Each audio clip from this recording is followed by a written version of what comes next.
जय हिंद साथियों, स्वागत है आपका आपके अपने परिवार अपडेट आईटीआई करियर में, जहां पे आज हम आप लोग के साथ बात करेंगे फीटर ट्रेड के जो एग्ज़ाम हुए थे 24 तारीख को, उसके स्टेज 1 की क्वेश्चन के बारे में। उसका आज हम लोग एनालिसिस करेंगे। इससे पिछले वीडियो में हमने आपके साथ नॉन टेक में पूछे गए क्वेश्चन का एनालिसिस किया था, जिसमें कई सारे बच्चों ने हमें सजेस्ट किया कि सर हमारा 40+ या तो 45+ क्वेश्चन सही हो रहे हैं, और आप एक बार स्टेज 1 का जो है एनालिसिस करवा दीजिए, ताकि हमारा जो है डाउट क्लियर रहे कि हमने जो स्टेज 1 में एग्ज़ाम दिया है स्टेज 1 को क्वालिफाई कर रहे हैं या नहीं कर रहे हैं। और स्टेज 2 में तो उनका परफॉर्मेंस काफ़ी ज़्यादा अच्छा है, तो इस हिसाब से उन्होंने कहा कि हमें स्टेज 1 की एनालिसिस चाहिए सर। तो इसीलिए आज हम आप लोग के साथ जुड़े हैं, जिसमें आज हम बात करेंगे स्टेज 1 में जो भी क्वेश्चन पूछे गए थे उस सारे क्वेश्चन को हम लोग धीरे धीरे से एनालिसिस करेंगे और देखेंगे कि आप लोगों ने कितना बेहतर परफॉर्मेंस दिया है, और किन बच्चों का जो मेरिट लिस्ट में नाम आने की संभावना है, और किन बच्चों का दुर्भाग्यवश सिलेक्शन होने में थोड़ी सी चूक हो गई है।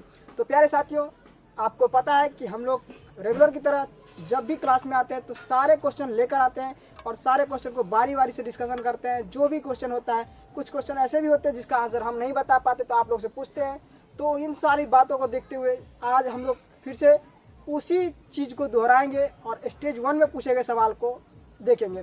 तो चलिए शुरू करेंगे। इससे पहले मैं आपको एक इन्फॉर्मेशन दे दूं कि आप अपने दोस्तों के साथ जो भी एग्जाम में बैठे हों या नहीं बैठे हों, उन्हें ये वीडियो ज़रूर शेयर कर दीजिएगा, ताकि उन्हें क्या हो पता चल सके कि बार किस लेवल की क्वेश्चन पूछती है और उनको किस लेवल की तैयारी करनी चाहिए।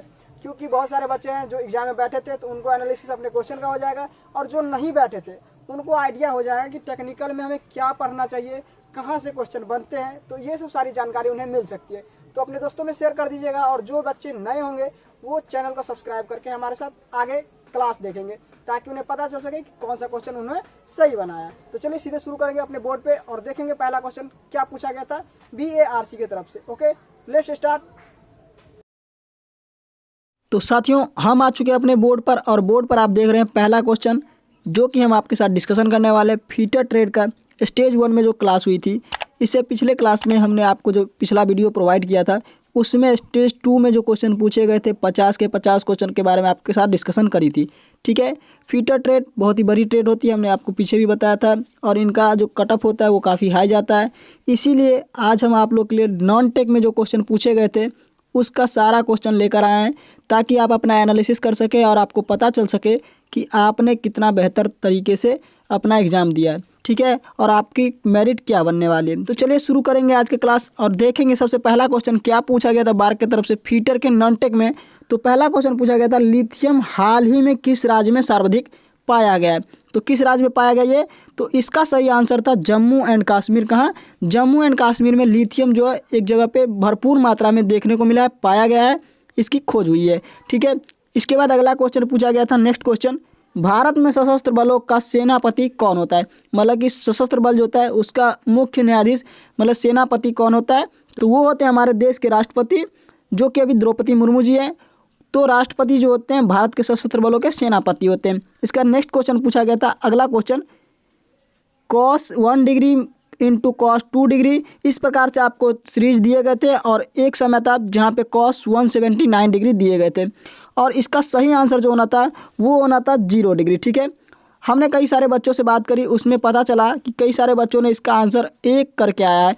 अब हम आपको बता दें कि 1 करने वाले बच्चों का क्वेश्चन ये गलत हो जाएगा, बिकॉज क्योंकि आप देख रहे हैं कि यहाँ सीरीज में क्या है कि आपको डिग्री के मान दिए गए हैं, और इस तरीके से आप बढ़ते हैं तो बीच में कहीं ना कहीं आपको cos 90 डिग्री के मान देखने को मिलेंगे, और cos 90 डिग्री का मान जो होता है वो होता है हमारा 0 डिग्री। ठीक है, 0 होता है। तो इस हिसाब से हम किसी भी संख्या को अगर 0 से गुना करते हैं आगे चलने पे हमें क्या होगा कि 179 डिग्री तक जानी है, लेकिन कोई भी संख्या हो, यहाँ अगर 0 हमें मिल गया तो 0 को हम किसी भी संख्या से गुना करेंगे क्या होगा, वो 0 हो जाएगा। इसीलिए इसका सही आंसर क्या होगा, 0 हो जाएगा। ठीक है, तो आप इस बात को ध्यान रखेंगे।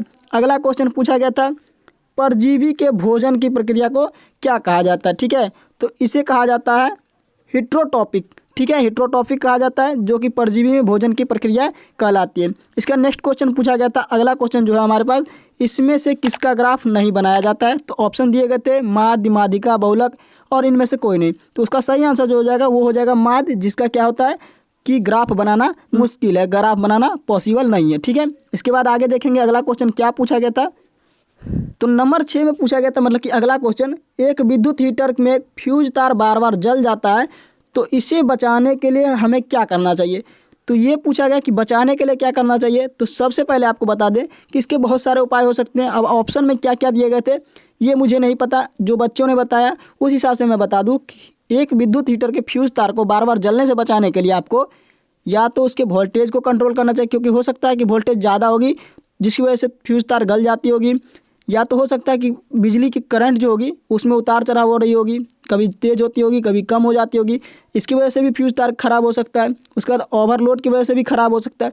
तो बहुत सारे कारण हो सकते हैं। तो ऑप्शन में जो ऑप्शन दिया गया होगा उस हिसाब से आपको इसमें से टिक करना होगा।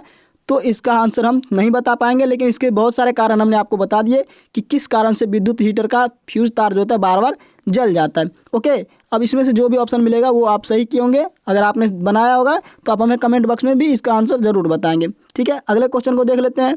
नेक्स्ट क्वेश्चन पूछा गया था, कौन सा भौतिक परिवर्तन का उदाहरण है। मतलब कि भौतिक परिवर्तन के उदाहरण पूछे गए थे, ऑप्शन दिए गए थे और उसमें से पूछा गया था कि भौतिक परिवर्तन का उदाहरण कौन सा है। तो हमें बच्चों से बात करने पे पता चला कि मोमबत्ती का जलना जो है ऑप्शन में दिए गए थे, और इसका सही आंसर जो हो जाएगा मोमबत्ती का जलना सही हो जाएगा। ठीक है, इसके बाद अगला क्वेश्चन दिया गया था, नेक्स्ट क्वेश्चन, मानव गुर्दे मतलब कि किडनी की क्या इकाई होती है। सबसे छोटी इकाई के बारे में पूछा गया है। यहाँ पे छोटी क्या है, मिसिंग टाइपिंग है, मिस टाइपिंग है। तो इस हिसाब से आप जान लीजिए कि मानव गुर्दे में सबसे छोटी इकाई पूछी गई थी और उसका सही आंसर क्या होता है। तो उसका सही आंसर होता है nephron is the right answer. Okay, next question को देख लेते हैं। अगला क्वेश्चन क्या पूछा गया था, आवर्त सारणी में संयोजकता क्या होती है। आवर्त सारणी की संयोजकता जो पूछी गई है, जो कि मेंडलीव के द्वारा दिया गया था, तो उसकी संयोजकता जो होती है वो बाएं से दाएं ओर जाने पर क्या होती है, बढ़ती है फिर घटती है। ठीक है, बाएं से दाएं अगर जाते हैं तो बढ़ती है पहले और फिर धीरे धीरे क्या होती है, वो घटती है। नेक्स्ट क्वेश्चन था, दोपहर में सूर्य का चमकदार या तो सफ़ेद रंग होना किसका कारण है। तो दोपहर के समय में जो सूर्य होता है वो चमकदार या तो सफ़ेद रंग का प्रतीत होता है या तो हल्का पीला नज़र आता है। ये किस कारण से होता है। तो इस समय में क्या होती है कि हम आपको बता दें कि सूर्य जो होती है ठीक हमारे सर के ऊपर होती है, और इस समय में सूर्य की किरण को हमारे पास आने में कम दूरी तय करनी पड़ती है, जिसकी वजह से क्या होता है कि उनका प्रकीर्णन जो होती है कम हो पाती है, जिसकी वजह से वो क्या होती है कि लाल जो सुबह को दिखाई देता है उस हिसाब से नहीं दिखकर वो हमें सफ़ेद दिखाई देता है। तो इसका भी सही आंसर क्या होगा, प्रकीर्णन के कारण ही हमारा सूर्य जो होता है चमकदार या सफ़ेद नज़र आता है। और सुबह की अगर बात करें, सुबह में क्यों हमें लाल दिखाई देता है, तो वो भी प्रकीर्णन के कारण ही होता है। लेकिन वो क्यों होता है, तो वो ज़्यादा दूरी तय करती है और हमारे वायुमंडल में उपस्थित जो धूलकण है उनके साथ ज़्यादा प्रकीर्णन होता है, जिसकी वजह से हमें लाल दिखाई देता है। तो इन दोनों चीज़ों को आपने समझ लिया। तो ये हमारे क्वेश्चन थे कि दोपहर में सूर्य क्यों चमकदार प्रतीत होता है। तो इसका सही आंसर है प्रकीर्णन के कारण हमें चमकदार प्रतीत होता है। तो इसका सही आंसर यहाँ आप देख सकते हैं, प्रकीर्णन के कारण जो होता है प्रतीत होता है। उसके बाद नेक्स्ट क्वेश्चन दिया गया था, अगला क्वेश्चन, द्विघात समीकरण x² - 4x + 1 = 0 के मूल क्या होंगे। तो प्यारे साथियों, इस क्वेश्चन के बारे में बात करें तो बच्चों से बात करने पे हमें पता चला, जैसा कि तो हम पहले ये कह दें कि ये क्वेश्चन अगर सही है, जो कि क्वेश्चन आपको एग्जाम में दिए गए थे, तब तो हम इसको बताएंगे। अगर नहीं, अगर इसमें कुछ डाटा अलग थे तो भी आप हमें कमेंट बॉक्स में बताएंगे। लेकिन अगर इस क्वेश्चन की बात करें तो अगर ये क्वेश्चन ऑप्शन में दिए गए थे, आपके एग्जाम में दिए गए थे, तो इसका अगर आप साधारण तरीके से मूल निकालने की कोशिश करते हैं तो निकालने में काफ़ी कठिनाई होती है। ठीक है, इसके अलावा हम बात करें तो इसको निकालने के लिए अगर आप श्री द्रोणाचार्य सूत्र का उपयोग करते हैं तो इसका मूल निकालना थोड़ा ईजी होता है। ठीक है, और वो जो होता है वो होता है हमारा x = 2 + √3 और दूसरा होता है 2 - √3। अगर इसमें से कोई ऑप्शन थे इस क्वेश्चन के अकॉर्डिंग तो आपने अगर इसको टिक किया होगा तो आपका आंसर जो होगा सही होगा, और अगर इसमें से ऑप्शन नहीं थे तो नन ऑफ दीज इसका आंसर सही हो जाएगा। और सबसे बड़ी बात कि हम आपको बता दिए हैं कि अगर ये क्वेश्चन था तब जाके आपका 2 + √3 या तो 2 - √3 का ऑप्शन सही होना है, वो भी श्री द्रोणाचार्य के सूत्र लगाने के बाद आपका आंसर आएगा। ठीक है, उसका नेक्स्ट क्वेश्चन है, आँखों की फोकस दूरी को कौन मेंटेन करता है। मतलब कि कौन जो होती है आँखों की फोकस दूरी को निर्धारित करता है, मतलब कि उसकी देखरेख करता है। तो ये होता है हमारा सिलियरी मांसपेशियाँ। क्या होती है, सिलियरी मांसपेशियाँ जो होती है इसकी देखरेख करते हैं। तो इसका सही आंसर क्या हो जाएगा, सिलियरी मांसपेशियाँ सही हो जाएगा। उसका नेक्स्ट क्वेश्चन की बात करें, अगला क्वेश्चन जो पूछा गया था, C2H5 में कौन सा रासायनिक आबंध है। ठीक है, तो इसका सही आंसर जो होगा वो होगा हमारा हाइड्रोजन बंध, जो कि हमारे C2H5 में रासायनिक बंध के रूप में होते हैं। उसके बाद अगला क्वेश्चन बात करें, अगला क्वेश्चन पूछा गया था, ए कॉमा बी कॉमा सी जो है किसी काम को 6, 12 और 18 दिन में करते हैं, तो तीनों मिलकर उस काम को कितने दिनों में पूरा करेंगे। ठीक है, ये क्वेश्चन था टाइम एंड वर्क से जो कि पूछा गया था। ए बी सी जो किसी काम को 6, 12, 18 दिन में पूरा करते हैं, तो तीनों अगर एक साथ काम करें तो क्या होगा। तो उसके लिए आपको करना क्या था, तो आपको जो काम दिए गए थे, ये काम जो है आपका, तो इसको करना था आपको 1/6 प्लस 1/12 प्लस 1/18। आप इस प्रकार से करते बराबर 1 कर देते, क्योंकि एक काम को ये करते हैं, तो इस हिसाब से आपका आने वाला था क्या 36 प्लस ये जो ऊपर में आप करते तो ये हो जाता क्या 6 प्लस 3 प्लस 2। ठीक है, इस हिसाब से आप इसको अगर कैलकुलेट करते तो 11/36 हो जाता है, इक्वल टू 1 जो इधर का था वो 1 हो जाएगा। इस हिसाब से मैं बता दूं आपको कि आप जब इसको कैलकुलेट करेंगे पूरी तरीके से, तो इसका आंसर जो होगा वो हो जाएगा 3:3/11। ठीक है, ये हमारा हो जाएगा। ठीक है, तो इसका ऑप्शन क्या था, उस हिसाब से आपने क्या आंसर किया, ये आप हमें कमेंट बॉक्स में ज़रूर बताएंगे। इसके बाद अगला क्वेश्चन देखेंगे हम। अगला क्वेश्चन पूछा गया था, एक खंभा 2.5 मीटर लंबा है तथा धरती पर उसकी छाया जो है 2.5 मीटर की बनती है, तो सूर्य का उन्नयन कोण ज्ञात करना था। ठीक है, इस प्रकार का क्वेश्चन फीटर और मशीनिस्ट में भी एक क्वेश्चन पूछा गया था, जो कि हमने आपको एनालिसिस की क्लास में बताया था। ठीक है, और इस क्वेश्चन को भी हम बता देते हैं कि मान के चले क्या है कि ये एक हमारा खंभा था और इसकी छाया जो थी ये छाया थी, तो इसकी भी क्या थी 2.5 और ये भी क्या थी 2.5। अब इन दोनों के बीच क्या होगा कि एक ट्रायंगल बनेगा, वो भी समकोण बनेगा। अब इसमें क्या करना है कि हमें 1045 डिग्री का मान लगाना है। ठीक है, 1045 का मान लगाएंगे तो P/B होता है जो कि बराबर होता है, तो इन दोनों को अगर कैंसिल करेंगे तो कैंसिल हो जाएगा, तो इस हिसाब से हमारा एक बचेगा। और एक किसका मान होता है, तो वो होता है हमारे 45 डिग्री का। इस हिसाब से हमारा इसका सही आंसर क्या हो जाएगा, तो 45 डिग्री जो होगा वो हमारा सही आंसर हो जाएगा। ओके, तो इसका सही आंसर 45 डिग्री हो जाएगा। इसका नेक्स्ट क्वेश्चन को देख लेते हैं। नेक्स्ट क्वेश्चन क्या पूछा गया था BARC की तरफ से फीटर वालों बच्चों के लिए, तो वो क्वेश्चन थी cot A = 12/5। तो आपको ज्ञात करना था sin A plus cos A into cosec A का मान क्या होगा, ये आपको ज्ञात करनी थी।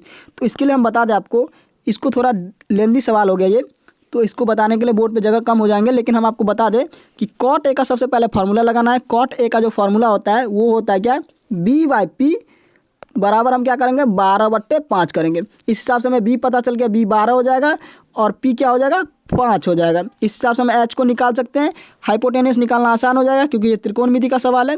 तो H बराबर होता है हमारा √P² प्लस B²। इस हिसाब से अगर निकालते हैं आप, तो इसका सही आंसर क्या हो जाएगा, वो हमारा H निकल कर आएगा कितना 13। उसके बाद हम क्या करेंगे, जहाँ जहाँ पे आपको जो मान पूछा गया उसको हम पुट करेंगे। जैसे कि यहाँ पे पूछा गया sin A बराबर, तो sin के लिए क्या होता है P/H। ठीक है, उसके बाद प्लस का साइन देंगे, फिर जाके cos A के लिए होता है B/H। ठीक है, उसके बाद यहाँ पे ये क्या हो जाएगा इंटू हो जाएगा। और cosec A के लिए क्या होता है, तो cosec A के लिए होता है हमारा H/P। ठीक है, तो इसके बाद हम करेंगे जो कि हमने जो मान निकाला है 12, 5 और 13, इस हिसाब से हम पुट करेंगे। और उसके बाद अगर हम कैलकुलेशन करेंगे तो हमारा आंसर क्या हो जाएगा, सही आंसर तो वो हो जाएगा हमारा 17/5। ठीक है, तो इसको आप कैलकुलेट करके चेक कर सकते हैं। ओके, इसके बाद नेक्स्ट क्वेश्चन को देखेंगे। नेक्स्ट क्वेश्चन क्या पूछा गया था, समांतर श्रेणी में यदि 3 संख्याओं का गुणनफल कितना दिया गया था 24 दिया गया था तथा योग कितना दिया गया था, तो 9 दिया गया था, तो श्रेणी क्या होगी। अब सबसे पहली बात कि श्रेणी जो होती है, समांतर श्रेणी जो होती है, उसमें बीच का गैप जो होता है वो बराबर होता है। जैसे ही बोल दिया कि समांतर श्रेणी, तो इस बात को आप याद रखेंगे कि अगर संख्या के बीच में गैप होगा वो सभी के बीच में बराबर का गैप होगा। इसके बाद आपको बताया गया कि गुणनफल कितना 24 और योग कितना 9 होना चाहिए। तो हम 3 ऐसी क्या संख्या जोड़ेंगे जो क्या हो जाएगा हमारा यहाँ पे 9 ऐड हो जाएगा। ठीक है, उसके बाद हम देखेंगे, तो हमने 3 संख्या लिया 2, 3 और 4। अगर 2, 3, 4 को अगर जोड़ते हैं तो कितना हो जाता है हमारा, तो ये हमारा 9 हो जाता है। और इसको फिर गुना करते हैं तो 4 × 12 दूना 24, तो ये गुणनफल भी 24 आ जाता है। इस हिसाब से हम जान सकते हैं 2, 3, 4 जो होगा हमारा सही उत्तर होगा। लेकिन इसमें एक डाउट बन जाती है कि ऑप्शन आपके पास किस प्रकार के थे, ये 2, 3, 4 थे या 4, 3, 2 थे, क्योंकि श्रेणी जो होती है उल्टा लिखिए या तो सीधा लिखिए, दोनों प्रकार से श्रेणी लिखे जा सकते हैं, मतलब बढ़ते क्रम में भी और घटते क्रम में भी लिखे जा सकते हैं। तो अब डिपेंड करता है कि आप एग्जाम में बैठे थे तो आपको पता होगा कि किस प्रकार का ऑप्शन था और आपने किस प्रकार के ऑप्शन को टिक किया। क्योंकि एग्जाम में हम बैठे नहीं थे, हमें पता नहीं, हमने जो बात करी पता चला, उसके बाद हमने आपके लिए ये क्वेश्चन को सॉल्व किया है। ठीक है, अगला क्वेश्चन देखेंगे। अगला क्वेश्चन है NH3 में कौन से बॉन्ड होते हैं? तो NH3 में जो होता है वो हमारा होता है एकल बॉन्ड। इस बात को आप याद रखेंगे, ठीक है। क्या होता है? एकल बॉन्ड होता है। इसका नेक्स्ट क्वेश्चन पूछा गया था। अगला क्वेश्चन जो है उसको हम बता दें आपको कि UPI का फुल फॉर्म क्या होता है। प्यारे साथियों, आपको बताएं कि फीटर ट्रेड वाले को फुल फॉर्म से कुछ क्वेश्चन पूछे गए थे, 2-3 क्वेश्चन जो थे फुल फॉर्म वाले से पूछे गए थे, जो कि हमें बच्चों से बात करने पे पता चली। तो UPI का जो फुल फॉर्म होता है वो होता है यूनिफाइड पेमेंट इंटरफेस, ठीक है, इसका फुल फॉर्म होता है। उसके बाद अगला जो है वो AI का फुल फॉर्म पूछा गया था। AI का फुल फॉर्म बताना था, तो वो होता है आर्टिफिशियल इंटेलिजेंस, ठीक है, आर्टिफिशियल इंटेलिजेंस। उसके बाद नेक्स्ट क्वेश्चन जो पूछा गया था वो पूछा गया था मनरेगा का फुल फॉर्म। तो मनरेगा का फुल फॉर्म जो होता है वो होता है Mahatma Gandhi national rural employment guarantee act, ठीक है। क्या होता है? Mahatma Gandhi national rural employment guarantee act, जो कि मनरेगा का फुल फॉर्म है, जो कि आपको पूछा गया था फीटर वाले एग्जाम में, नॉन टेक में, ठीक है। अगले क्वेश्चन को देखते हैं। अगला क्वेश्चन क्या है? भारतीय राष्ट्रीय कांग्रेस की पहली महिला अध्यक्ष कौन थी? तो प्यारे साथियों, इस क्वेश्चन को पढ़ने के बाद हम आपसे एक बात पूछना चाहते हैं। अगर आप फीटर ट्रेड के थे और एग्जाम में बैठे थे तो आप इसका आंसर हमें कमेंट में ज़रूर देंगे, क्योंकि इस क्वेश्चन में कुछ डाउट बन जाते हैं। क्योंकि जो क्वेश्चन बार्क के द्वारा पूछा गया था, इसमें लैंग्वेज के आधार पे इस क्वेश्चन का आंसर जो है बदल सकता है। जैसे कि मैं बात करूं, यहाँ पे बोला गया कि भारतीय राष्ट्रीय कांग्रेस की पहली महिला, मतलब कि भारत में जो है कांग्रेस दल की जो शुरुआत हुई थी उसके बाद कांग्रेस की सबसे पहली महिला जो है, राष्ट्रीय कांग्रेस की पहली महिला अध्यक्ष कौन बनी थी? इस हिसाब से इसका आंसर क्या हो जाएगा? तो इसका सही आंसर हो जाएगा हमारा एनी बेसेंट। और अगर पूछा जाता कि भारत की, मतलब कि भारत में रहने वाली पहली भारतीय महिला अध्यक्ष कौन थी, वो कांग्रेस की, राष्ट्रीय कांग्रेस की अध्यक्ष जो बनी थी, तो उसका आंसर हो जाएगा सरोजिनी नायडू, जो कि कानपुर अधिवेशन के तहत 1925 ईस्वी में बनाई गई थी। तो अब आप हमें इसका आंसर कमेंट में ज़रूर बताएंगे कि क्वेश्चन क्या थे और इसमें ऑप्शंस क्या थे, ठीक है। अगर भारत की पूछा जाता, मतलब कि भारत के मूल निवासी के बारे में, तो उस हिसाब से हमारा आंसर जो हो जाएगा वो सरोजिनी नायडू हो जाएगा। और अगर भारतीय पूछा गया, मतलब कांग्रेस दल का निर्माण होने के बाद उसकी पहली भारतीय महिला अध्यक्ष, तो वो हो जाएगा क्या? Annie Besant. तो ये क्लियर है हमारे तरफ से, आप इसका आंसर जरूर करेंगे। अगला क्वेश्चन हम देख लेते हैं अपनी तरफ से। अगला क्वेश्चन जो पूछा गया था, 2016 में कौन सी नोटों को बंद किया गया था? तो कौन से नोट को बंद किया गया था? तो ये हर भारतीय को पता होगा, क्योंकि इसमें बहुत सारे टेंशन हुए थे, बहुत लोगों को काफ़ी ज़्यादा परेशानी झेलनी पड़ी थी। और वो जो समय था, उस समय में 500 और 1000 के नोट के लिए लोग को काफ़ी देर तक लाइन में खड़ा रहना पड़ता था बैंक में जा कर के, तब जाके उनका नोट चेंज हो पाता था, ठीक है। तो इसका सही आंसर हो जाएगा 500 रुपया और 1000 रुपये का नोट बंद किया गया था। उसके बाद नेक्स्ट क्वेश्चन, अगला क्वेश्चन है PQRS डैश समांतर श्रेणी में, तो Q-P किसके बराबर होगा? अब आप देख सकते हैं कि AP से सबसे आसान क्वेश्चन आपको दे दिया गया था, जिसमें आप आसानी से नंबर उठा सकते हैं, 3 नंबर का आप स्कोर आसानी से कर सकते हैं। ये क्या पूछा गया? तो आपको सार्वांतर पूछा गया था। क्या पूछा गया था? सार्वांतर। और सार्वांतर का फॉर्मूला क्या होता है? तो D2 माइनस D1, या तो आप कह सकते हैं D3 माइनस D2, ठीक है। ये हमारा सार्वांतर का फॉर्मूला होता है। और आप यहाँ देख सकते हैं कि यहाँ जो बताया गया Q-P, क्या बताया गया? Q-P मतलब कि D2 माइनस D1 बताया गया। तो इस हिसाब से हम कह सकते हैं कि D3 माइनस D2 जो होगा इसके बराबर हो जाएगा, या तो D4 माइनस D3 इसके बराबर हो जाएगा। तो यहाँ हमने आपके लिए आंसर लिख दिया है। अब इसमें से जो भी ऑप्शन थे आप इसको सही किए होंगे, Q-R या तो S-R जो होगा हमारा सही आंसर हो जाएगा। मतलब कि चौथे पद से अगर तीसरे पद को घटाते वो, तीसरे पद से दूसरे पद को घटाते वो, या तो दूसरे पद से पहले पद को घटाते वो हमारा क्या हो जाता है? सार्वांतर हो जाता है, ठीक है। इसके बाद अगले क्वेश्चन को देख लेते हैं हम। अगला क्वेश्चन क्या पूछा गया था? तो अगला क्वेश्चन पूछा गया था संकेंद्री वृत्त जिसकी त्रिज्याएं क्रमशः 3 सेंटीमीटर और 5 सेंटीमीटर है, ठीक है। 2 वृत्त की बात की गई जिसका केंद्र क्या है? एक ही है। उसके बाद वृत्त पर एक जीवा खींची गई। किस वृत्त पर? तो बड़े वृत्त पर एक जीवा खींची गई है। अब जीवा क्या होती है तो ये भी हम बताएंगे। जो छोटे वृत्त पर स्पर्श करती है तो जीवा की लंबाई क्या होगी, हम पिक्चर के माध्यम से आपको इसको समझाने की कोशिश करेंगे ताकि आपको समझ में आए। मान के चले कि ये हमारा क्या है? वृत्त है। उसके बाद दूसरे वृत्त की बात करें तो दूसरा वृत्त मान के चले कि हमारा ये है, और ये दोनों की सेंटर क्या है? एक ही है। कहाँ है? यहाँ पे मान के चले बीच में कहीं एक सेंटर है, ठीक है। अब क्या बोला गया कि बड़े वृत्त की एक जीवा, तो बड़े वृत्त की एक जीवा खींच देते हैं। ये कुछ एक बड़े वृत्त की जीवा हो गई। इसके बाद क्या बोला गया कि जो कि छोटे वृत्त को टच करते हैं, तो टच कर लिया यहाँ पे, आप देख सकते हैं यहाँ पर टच कर चुका है। इसके बाद तो छोटे वृत्त की स्पर्श करते हैं तो जीवा की लंबाई क्या होगी? तो जीवा की लंबाई बताना है हमको, तो यहाँ से मान के चलिए ए और बी की लंबाई बतानी है, ठीक है। तो इसके लिए आप कर सकते हैं, इसके लिए कुछ कंस्ट्रक्शन की ज़रूरत है। तो आप यहाँ से केंद्र से एक लंब खींच सकते हैं जो कि छोटे वृत्त की त्रिज्या हो जाएगी, तो हम इसको 3 सेंटीमीटर कह सकते हैं। और यहाँ से क्या करेंगे, बड़े वृत्त की एक त्रिज्या खींच देंगे जो कि हमारा 5 सेंटीमीटर हो जाएगा, ठीक है। क्योंकि ये बड़े वृत्त की त्रिज्या है और ये हमारे छोटे वृत्त की त्रिज्या है और ये हमारा एक साइड का क्या है, जीवा का आधा भाग है। तो ये हमारे समकोण त्रिभुज का निर्माण करता है और समकोण त्रिभुज का निर्माण करने की वजह से अगर हम यहाँ पे हाइपोटेनियस का फॉर्मूला लगाते हैं तो h इक्वल टू हो जाता है p स्क्वायर जोड़ b स्क्वायर अंडर रूट में। तो इस हिसाब से हम इसका मान निकालेंगे तो ये क्या हो जाएगा, हमारा 4 आंसर हो जाएगा। और इस हिसाब से अगर हम बात करते हैं, आगे बढ़ते हैं, तो ये जीवा का आधा लंबाई अगर 4 था तो इसको डबल करेंगे तो कितना हो जाएगा, 4 + 4 = 8 is the my right answer. तो इस हिसाब से हम क्या कहेंगे, 8 जो हमारा 8 सेंटीमीटर जो है सही आंसर हो जाएगा, ठीक है। पिक्चर के माध्यम से आपने समझ लिया। अब आपने क्या आंसर किए वो भी हमें कमेंट में ज़रूर बताएंगे आप। इसका नेक्स्ट क्वेश्चन को देख लेते हैं। वोल्ट मीटर से क्या मापा जाता है? तो वोल्ट मीटर से जो मापते हैं वो होता है हमारा क्या, पोटेंशियल एनर्जी, मतलब कि विभवांतर को हम लोग मापते हैं, ठीक है। इसके बाद अगला क्वेश्चन पूछा गया था मानव युग्मज और मानव शुक्राणु में गुणसूत्रों का अनुपात पूछा गया था। तो ये अनुपात जो है वो होता है 2:1। अगर ऑप्शन में आपको दिए गए थे तो इसका सही आंसर क्या हो जाएगा, 2:1 इज द राइट आंसर। उसके बाद अगला क्वेश्चन देख लेते हैं। अगला क्वेश्चन क्या पूछा गया था? अगला क्वेश्चन था तेजस लड़ाकू विमान किसके द्वारा बनाई गई है? तो तेजस लड़ाकू विमान जो हमारे इंडिया में बनाई गई है और इसे बनाया हाल ने। हाल का फुल फॉर्म होता है क्या? तो हिंदुस्तान एयरोनॉटिक्स लिमिटेड, ठीक है, एयरोनॉटिक्स लिमिटेड, जो कि भारत में है। और इसमें जो है अमेरिका तक की दिलचस्पी दिखाई गई है कि अमेरिका भी तेजस लड़ाकू विमान बनाना चाहता है या तो खरीदना चाहता है। इसके बाद अगला क्वेश्चन बताएंगे। अगला क्वेश्चन जो पूछा गया था, चेस में कुल कितने खाने होते हैं? खाने मतलब कि चेस खेलने के लिए जो बोर्ड होता है उस बोर्ड में कितने घर होते हैं?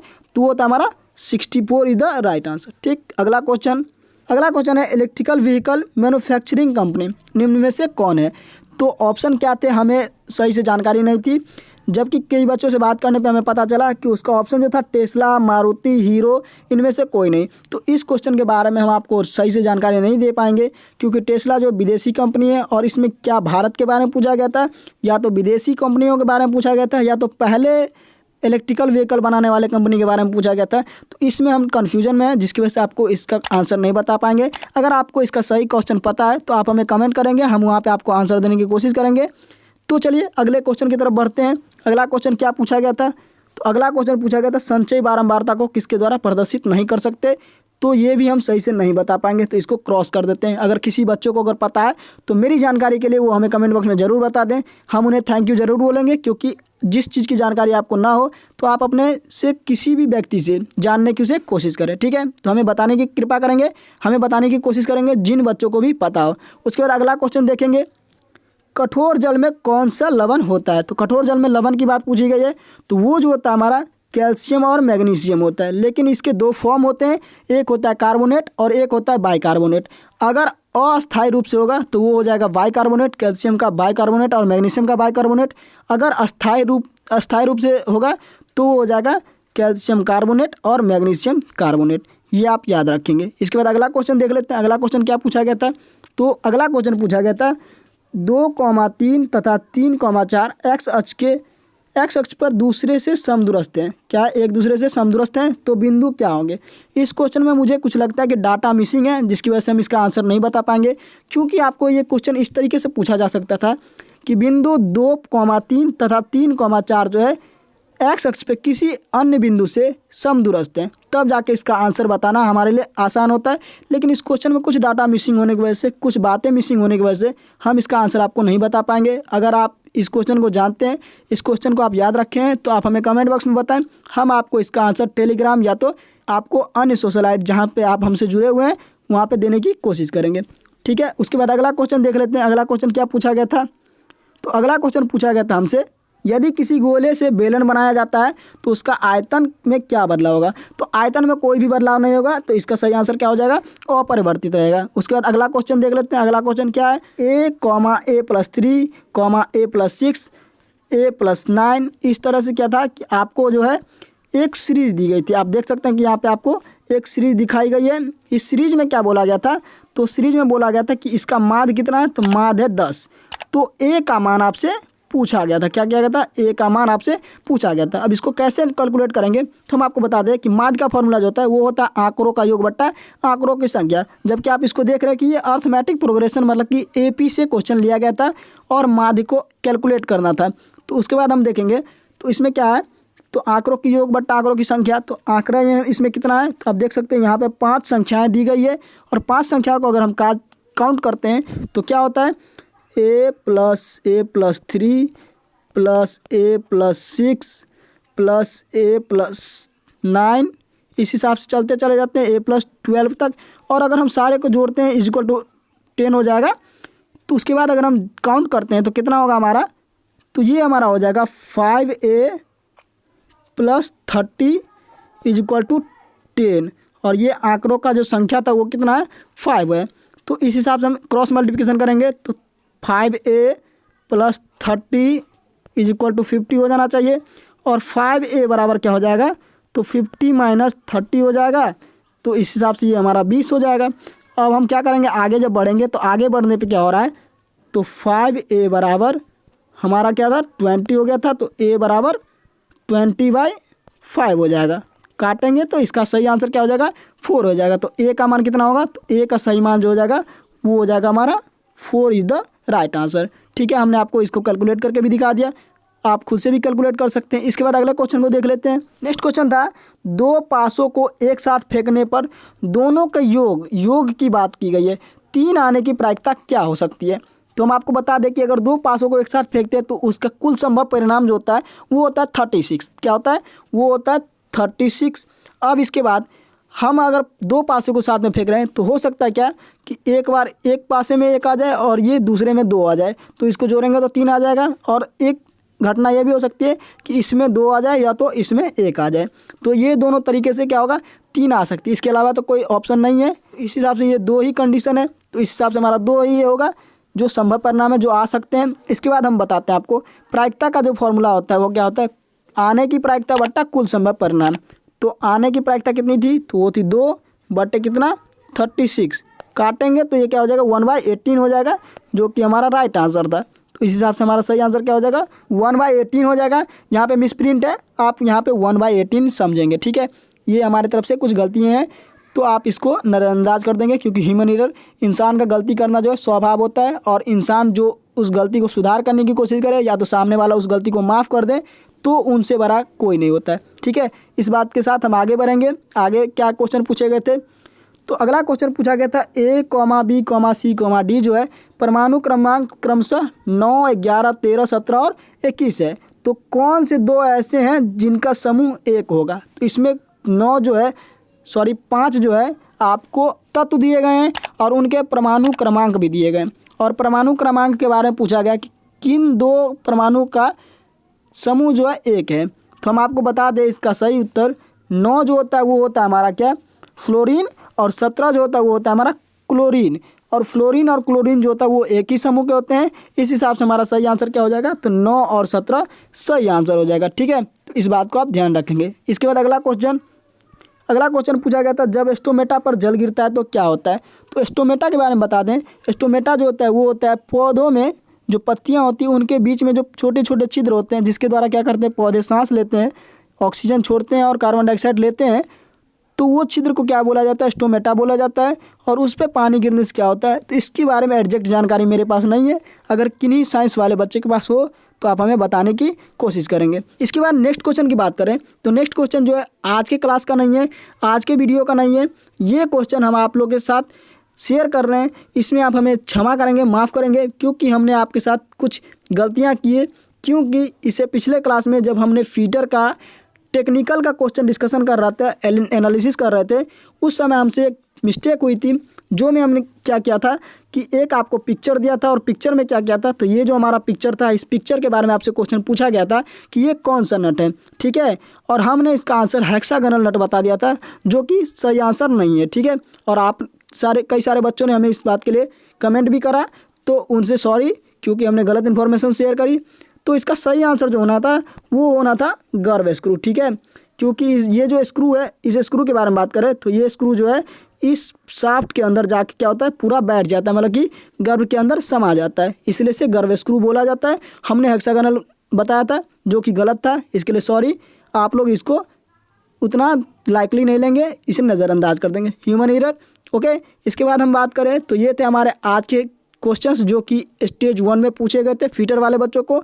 तो हम आशा करते हैं कि आपने अपना क्वेश्चन का एनालिसिस किया होगा और इस क्लास में, इस वीडियो में हमने आपके साथ जितने भी क्वेश्चन डिस्कशन किए, या तो जिस क्वेश्चन का आंसर आपसे मांगा है तो उसका आंसर हमें कमेंट बॉक्स में देने की ज़रूर कोशिश कीजिएगा, ताकि उससे हमारा भी नॉलेज गेन हो सके और आप लोग के साथ हमारा प्यार भी पता चल सके कि आप हमारे साथ कितना प्यार बनाए हुए चलते हैं। ठीक है, तो आशा करते हैं आप लोग को आज का एनालिसिस पसंद आया होगा। तो आप लोग हमारे चैनल के साथ जुड़े रहेंगे, हमारे चैनल को सब्सक्राइब कर लेंगे, साथ में बेल आइकन को दबा लेंगे, ताकि जो भी नोटिफिकेशन आता है हमारे चैनल पे आपको सबसे पहले मिल जाएगा। तो चलिए मिलते हैं आपसे किसी अगले क्लास में, तब तक के लिए आप अपना ख्याल रखेंगे और आने वाले एग्ज़ाम की तैयारी करेंगे। तो चलिए मिलते हैं अगले क्लास में, तब तक के लिए जय हिंद, जय भारत, टेक केयर।